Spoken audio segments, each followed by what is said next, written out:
नमस्ते बच्चों। तो पिछले क्लास में हमने देखा कि किस तरीके से इंडिगो का प्रोडक्शन होता है। अब इस क्लास में हम लोग देखते हैं कि the blue rebellion and after, नील विद्रोह और उसके बाद क्या होता है। इन मार्च 1859 thousands of ryot in Bengal refuse to grow Indigo.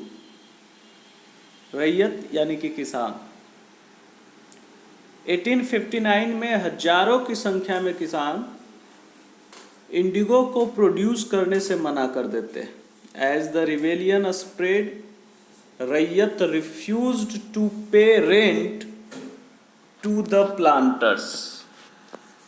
अब जो रैयत थे अब प्लांटर्स को रेंट देना भी बंद कर देते and attacked indigo factories armed with sword and spears, bows and arrows. भाले, तलवार, तीर, धनुष, इन सारे चीज़ों से वो इंडिगो के जो फैक्ट्रीज प्लांटर्स थे उन पर हमला कर देते। Women turn up to fight with pots, pans and kitchen implements. औरतें अपने बर्तन के साथ उन पे हमला करती, उनसे लड़ती। Those who worked for the planters were socially boycotted and the gomastas, a agent of planters who came to collect rent, were beaten. तो उस समय इनके बीच, अंग्रेज़ों और किसानों के बीच एक व्यक्ति काम करता था, एजेंट काम करता था, जिसका नाम था गोमस्ता। ये गोमस्ता इन लोगों को लोन प्रोवाइड करता था। उसके बाद लोन को कलेक्ट करने के बदले में ये लोगों से नील की खेती करने के लिए उन्हें तैयार करता था और फिर अंग्रेज़ों को इससे बेनिफिट मिलता था। यानी कि गोमस्ता एजेंट था उन प्लांटर्स का। Who came to collect rent, जब वो रेंट कलेक्ट करने आया तो लोगों ने उसे पीटा। Ryot swore they would no longer ask take advance to so.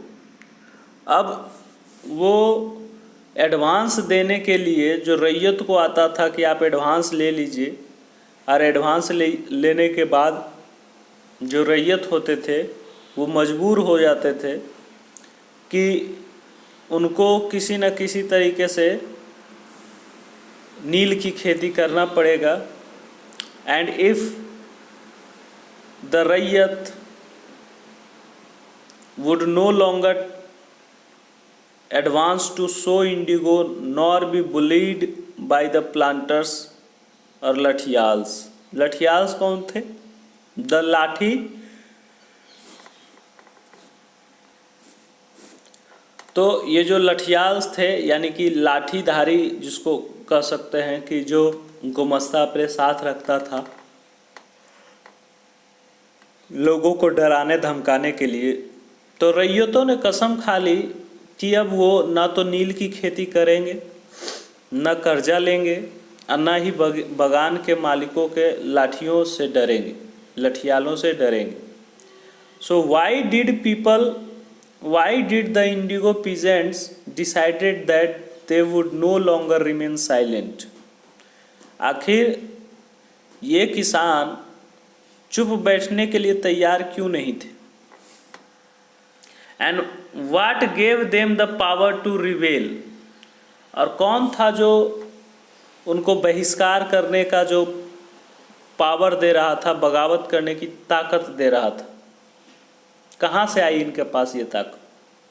Clearly the indigo system was intensely oppressive, but those who are oppressed do not always rise up in rebellion.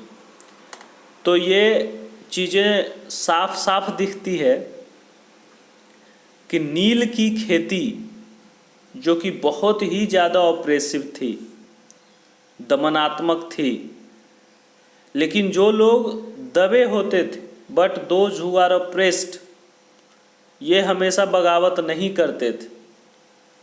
They do so only at time, ये ऐसा कभी कभार करते थे।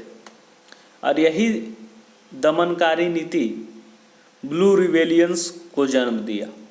इन 1859 the Indigo रैयत felt that they had the support of the local जमींदार and village headmen in their rebellion against the planters। 1859 में नील के किसानों को ऐसा लगा कि बगानों के मालिक के खिलाफ बगावत में उन्हें वहाँ के जमींदार और मुखिया का समर्थन मिल सकता है। In many villages, headmen who had been forced to sign indigo contracts mobilized the indigo peasants and fought pitched battle with the lathiyals। बहुत सारे गांव में जिसमें मुखिया जो पहले नील की खेती के लिए कॉन्ट्रैक्ट करवाया करते थे, अब वो नील किसानों को इकट्ठा करके लठियालों के साथ आमने सामने की लड़ाई लड़ने लगे। In other places even the zamindars were went around villages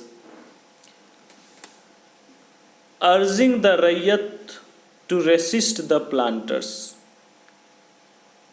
बहुत सारे जमींदार समय का फायदा उठाते हुए रैयतों को बगावत के लिए उकसाते हुए गांव-गांव घूमने लगे। These zamindars were unhappy with the increasing power of the planters and angry at being forced by the planters to give them land on long lease। अब देखिए, जमींदार ऐसा नहीं था कि वो किसानों के हितैषी थे, उनको यहाँ पे एक प्रॉब्लम था, उनका एक अपना स्वार्थ था। जमींदार इस बात से परेशान थे कि बगान मालिक जिनकी ताकत बढ़ती जा रही थी, अब वो लंबे समय के लिए लीज पे ज़मीन को ले लेते थे, जिससे ज़मींदार का जो इनकम था वो खत्म हो जा रहा था। The indigo peasants also imagined that the British government would support them in their struggle against the planters।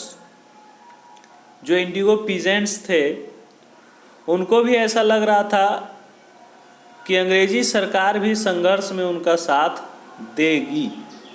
शायद इन्हें पता नहीं था या इनको समझ नहीं था कि अंग्रेजी सरकार के ही लोग हैं। 1857 after the revolt of 1857 the British government was particularly worried about the possibility of another popular rebellion। 1857 के बाद हमेशा ब्रिटिश सरकार इस बात से डरी हुई रहती थी कि कभी भी इस तरीके का व्यापक विद्रोह हो सकता है और इसे रोकना है। So when the news spread of a simmering revolt in the Indigo district, जैसे ही रिवोल्ट की बात अंग्रेज़ों तक पहुंची, अंग्रेज ऑफिसर्स तक पहुंचा, the lieutenant governor toured the region in winter of 1859। तो जो लेफ्टिनेंट गवर्नर थे उसने इन इलाकों का दौरा किया और इससे रैयतों को लगा कि सरकार उनकी दुर्दशा से परेशान है। The government sympathy for their plight when in बरसात द मजिस्ट्रेट एस्ले ईडन ने एक नोटिस जारी किया और उस नोटिस में ये कहा गया कि the ryot would not be compelled to accept indigo contract. वो किसी भी तरीके का इंडिगो कॉन्ट्रैक्ट साइन करने के लिए उनको परेशान नहीं किया जाएगा। इस नोटिस के आधार पर लोगों के बीच में ये खबर फैल गई कि queen Victoria had declared that indigo need not be sown, यानी विक्टोरिया के ने ये हुक्म दे दिया है कि नील की खेती नहीं करनी है। अब ईडेन किसानों को शांत करने और विस्फोटक स्थितियों को नियंत्रित करने की कोशिश कर रहे थे। He was trying to placate the peasant and control an explosive situation, but his action was read as support for the rebellion। लेकिन उनकी कार्रवाई को किसानों ने अपने विद्रोह का समर्थन मान लिया। As the rebellion spread, intellectuals from Calcutta rushed to the Indigo district। जैसे जैसे विद्रोह फैला, कलकत्ता में जो पढ़े लिखे लोग थे वो नील विद्रोह जहाँ हो रहा था उन जिलों में आना शुरू हो गए। They wrote of the misery of the रैयत, उन्होंने किसानों की रैयतों की दुर्दशा के बारे में लिखी, बगान मालिकों के जोर जबरदस्ती द टायरेनी ऑफ द प्लांटर्स के बारे में लिखा, and the horrors of the indigo system, और नील की खेती की जो व्यवस्था थी, नील का जो सिस्टम था, इंडिगो सिस्टम के अत्याचार के बारे में, हॉरर के बारे में लिखा। Now worried by the revolution the government brought in the military to protect the planters from assault and set up the Indigo Commission to inquire into the system of indigo production। बगावत से परेशान होकर बगान मालिकों की सुरक्षा के लिए सेना बुलानी पड़ी। The commission held the planters guilty, और एक कमीशन बनाया गया, जांच के लिए एक व्यवस्था बनाई गई, और इस जांच में पाया गया कि बगान मालिक दोषी हैं और जोर ज़बरदस्ती के लिए उसकी आलोचना की गई। इसके अलावे the commission also declared that indigo production was not profitable for रैयत। आयोग ने कहा कि नील की खेती रैयतों के लिए फ़ायदे का सौदा नहीं है। आयोग also asked the रैयत to fulfill their existing contracts, but also told them that they could refuse to produce indigo in future। आयोग ने कहा कि वो मौजूदा अनुबंधों को पूरा करें, लेकिन आगे से वे चाहे तो नील की खेती बंद कर सकते हैं। इस तरीके से इस बगावत के बाद जो नील का खेती था वो लगभग ख़त्म हो गया। After the revolt indigo production collapsed in Bengal, but the planters now shifted their operation to Bihar. लेकिन ये जो प्लांटर्स थे अब बंगाल से अपने आप को बिहार में शिफ्ट कर लिया। With the discovery of synthetic dye in the late 19th century, 19वीं शताब्दी के अंत आते आते कृत्रिम रंगों का निर्माण होने लगा था। इससे भी नील का जो ट्रेड था वो काफ़ी प्रभावित हुआ। Business was severely affected, but at they manage to expand production when Mahatma Gandhi return from South Africa. जब महात्मा गांधी साउथ अफ्रीका से लौटे तो उन्होंने बिहार में किसानों की दुर्दशा देखकर काफ़ी दुखी हुए। A peasant from Bihar persuaded him to visit and see the plight of the indigo cultivators.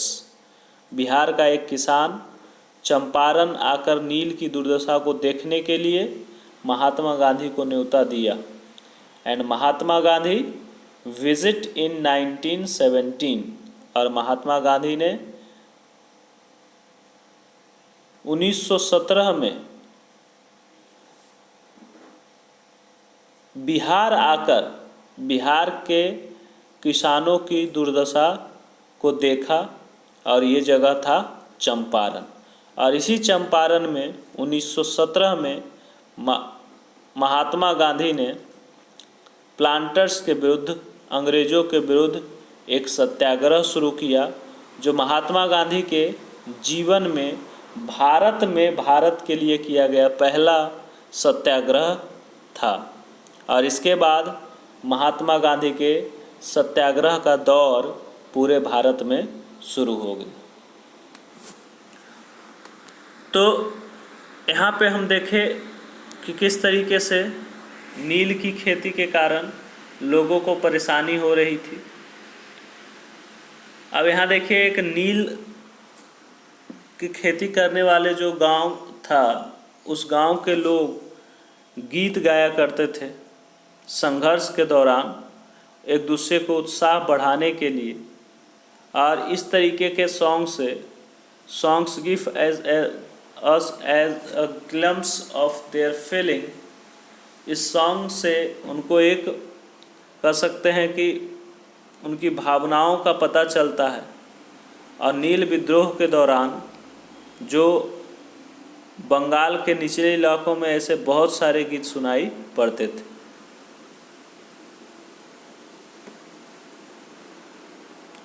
तो ये एक सॉन्ग है।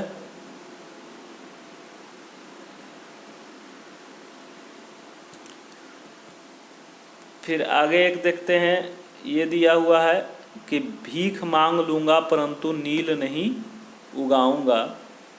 तो इस तरीके के लोगों ने प्रण ठान लिया था कि कुछ भी करना पड़े वो काम नहीं करेंगे, इंडिगो नहीं उगाएंगे। Haji Maula an indigo cultivator of Chandpur का एक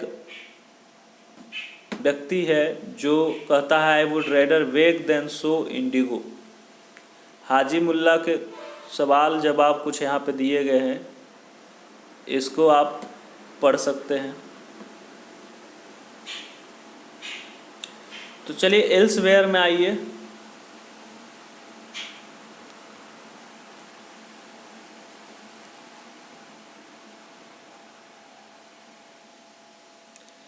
In the early 18th century, a French missionary, Jean-Baptiste Lavater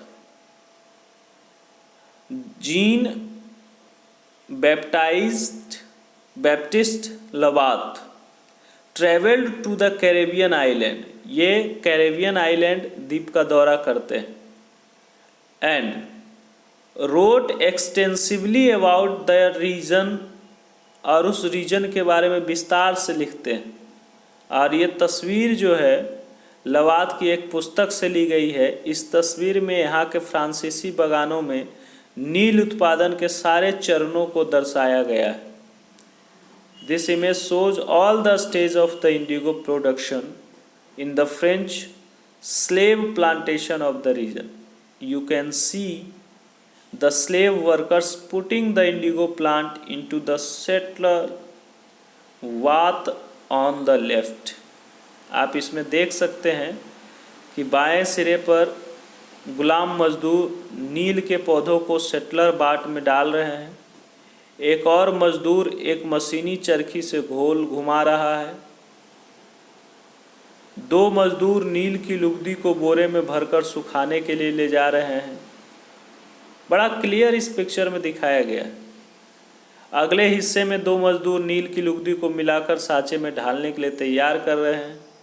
तो तस्वीर को बीचों बीच बगान मालिक ऊंची जगह खड़े होकर सारे गुलाम पे नज़र रख रहा है। उधर एक देखिए पेड़ के नीचे वो खड़ा है। तो इस तरीके से ये देखिए प्लांटर्स का जो बगान मालिक आप देख सकते हैं।